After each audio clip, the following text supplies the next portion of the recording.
Hey everyone, and welcome to the first in what is going to be a whole series of little tutorials on taking little fragments of vocabulary from great bass players, great bass lines, taking a look at what they are, doing a little bit of analysis on them, and then exploring how we could then take those fragments and turn it into something else.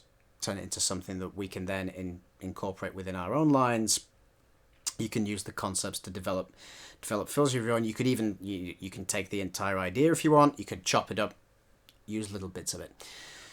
So from the introduction, you may well have guessed that our little fragment for this episode is going to feature the one, the only, the great Anthony Jackson, the pioneer of the 6-string electric bass. And the track in question is Chaka Khan's "Move Me No Mountain."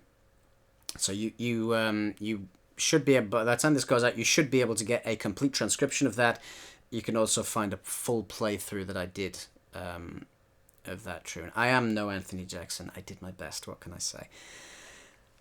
But this tune was originally recorded on the Naughty album. It was originally recorded, I believe, in C standard, which is why I've got my 6-string here so I can demonstrate the original line.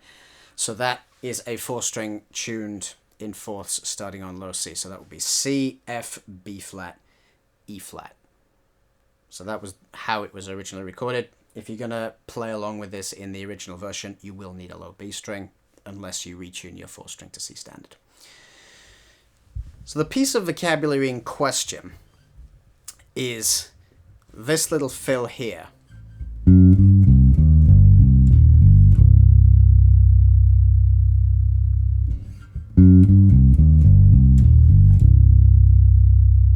So it's that line, and it comes back a few times throughout the track. So let me just play this from the top.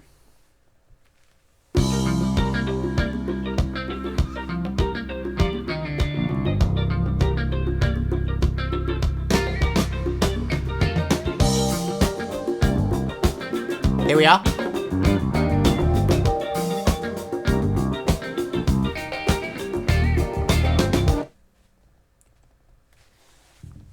So straight away.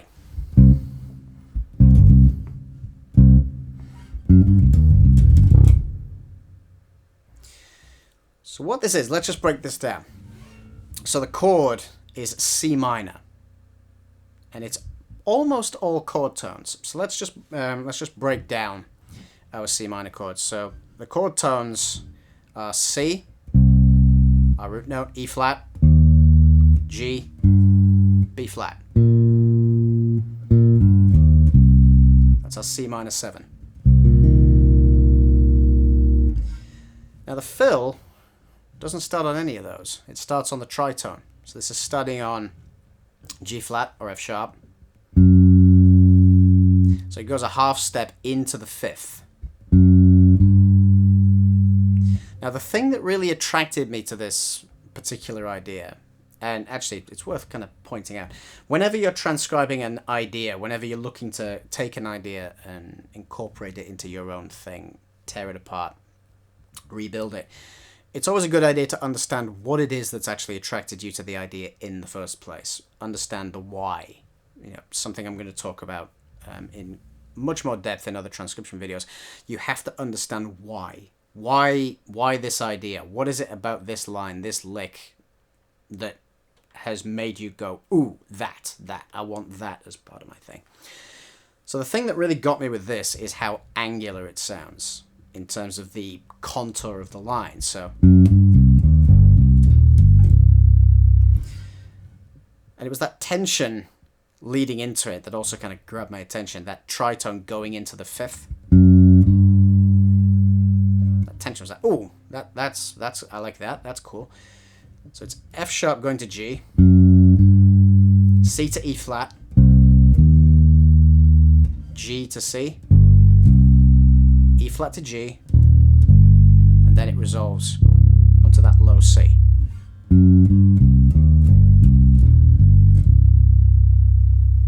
Now if you're playing this on a 4-string, you can shift that entire idea up the octave. So you'd be going fret 11 to 12, 10 to 13, 10 to 10, 11 to 10, fret 8.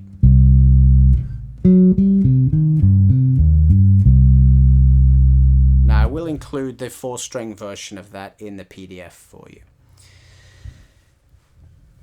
So it's the way that that line kind of sits against the chord and the way that it's kind of moving between the chord tones, and it's not going with them in order. That's something that really stuck out to me. Now, the way that I'm, if you guys are going to play this at pitch, the way that I'm organizing my left hand is I'm going, the F sharp to the G is going to be middle to ring. C to E flat is index to pinky. And then I'm barring the G to the C with my index finger. And then I'm bringing my pinky onto the E flat, ring on the G, and then index on that low C.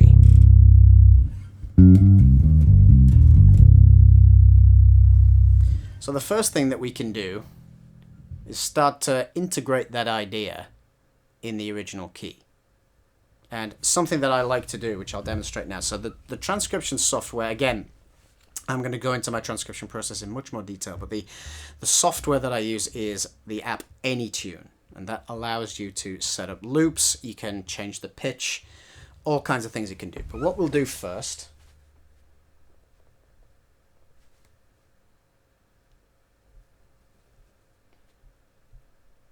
is we will set up a loop just so that we can work on that in the original key.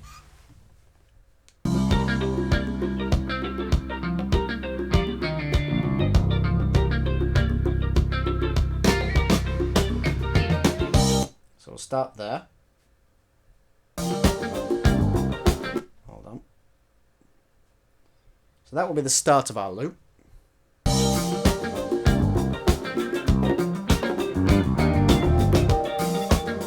That'll be the end. So now that we've got our little loop set up, what I'm going to do is I'm just going to focus on that particular idea. And what we can actually do is also we can slow it down. Had to do this originally, couldn't play it at the same speed that AJ does. So I'll take this down to 80%. I'm just going to focus on this on the idea as it is. Here we go.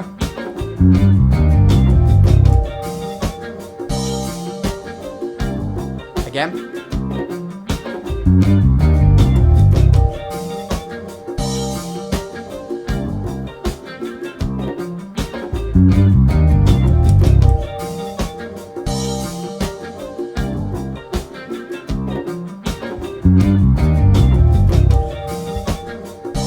Okay, so now we're starting to get that contour under our hands.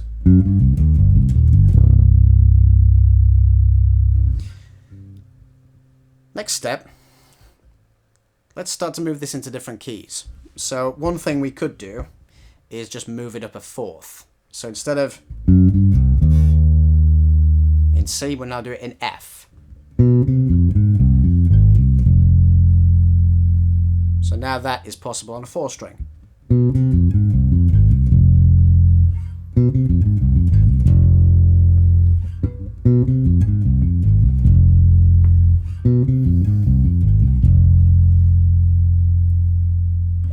Now let's maybe move it up a whole step. So now instead of being in the key of F, now we're in the key of G. And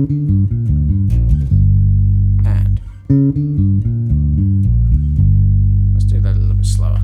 3, 4. Even slower. 3, 4. 2, 3, and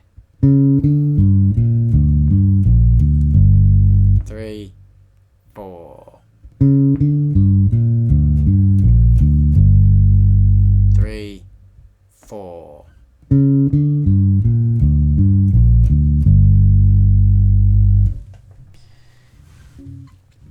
So now, as well as knowing that in the original key, you can work that through all 12 keys. Absolutely, if it's a piece of vocabulary that you really want to get down deep into your playing, work it through all 12 keys. So now, we have the line down in the original key. We have the line down in alternate keys. Now let's start to extract some little fragments, because if you start using long lines wholesale, it is a bit, if people that are well versed in vocabulary hear something, it can be a bit of a dead giveaway if you start using really long pieces of vocabulary. So my advice is always to start chopping things up, extract small pieces of vocabulary. So from that original idea,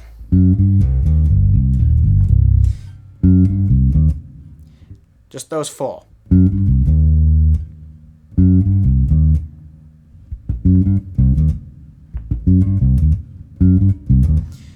So that's just the F sharp going to G, C going to E flat.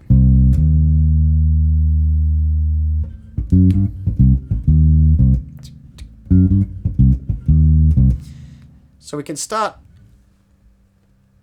in fact, let's start with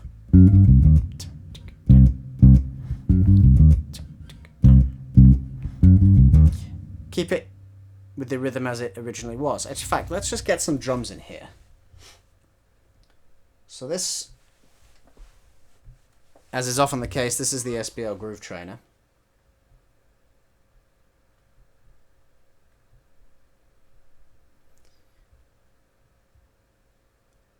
So let's use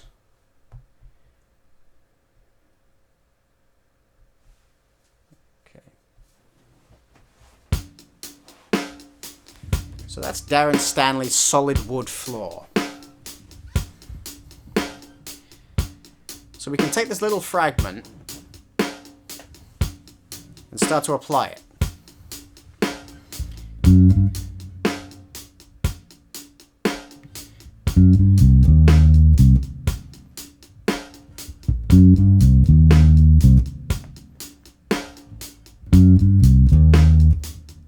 That's the fragment. Or if I move it back.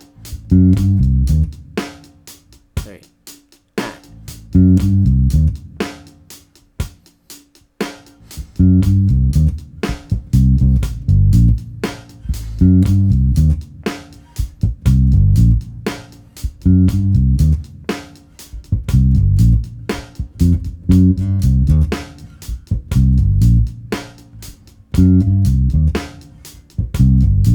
Moving around on the beat. Back again.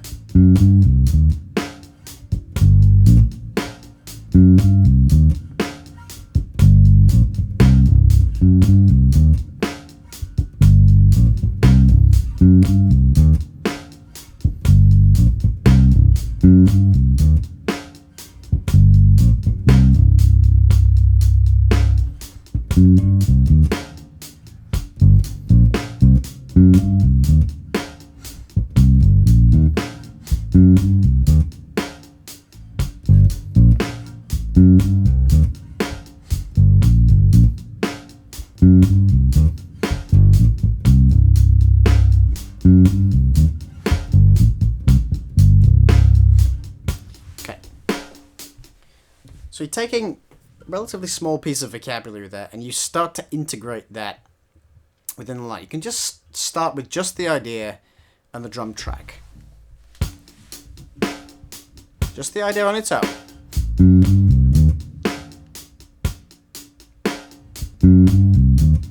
So that's coming right at the end of the bar.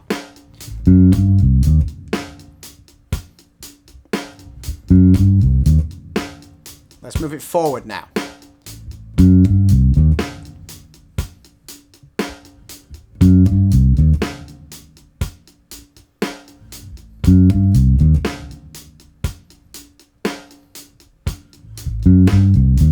Moved it further forward. 1, 2, 3. 1, 2, 3.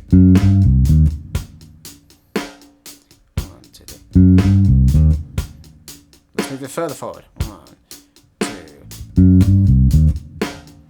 1, 2. 1, 2. 1, 2. So experiment with that idea. Then start integrating other pieces of vocabulary around that. So as I was starting to do earlier,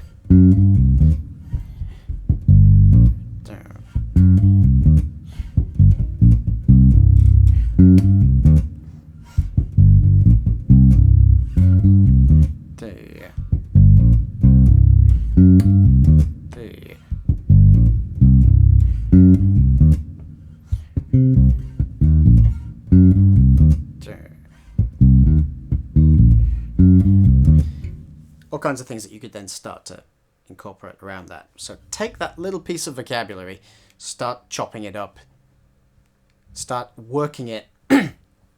This is just working with a drum groove, but you can start to incorporate that into the music that you're playing. So start working it with just drums initially, start integrating it into the music that you play. So if you're going to start working on developing new bass fills, start working those ideas into stuff that you play on a regular basis. Make it something that you can action. Make it something that you can actually use. Thanks so much for checking out this lesson, guys. If you would like to see a full extended version with some additional stuff, you can click the link to my website down there in the description. You'll also find an ever-increasing transcription vault. I'm releasing a couple of transcriptions a month. You'll also find articles that I've written and a whole lot more. So like I said, link down there in the description. See you soon.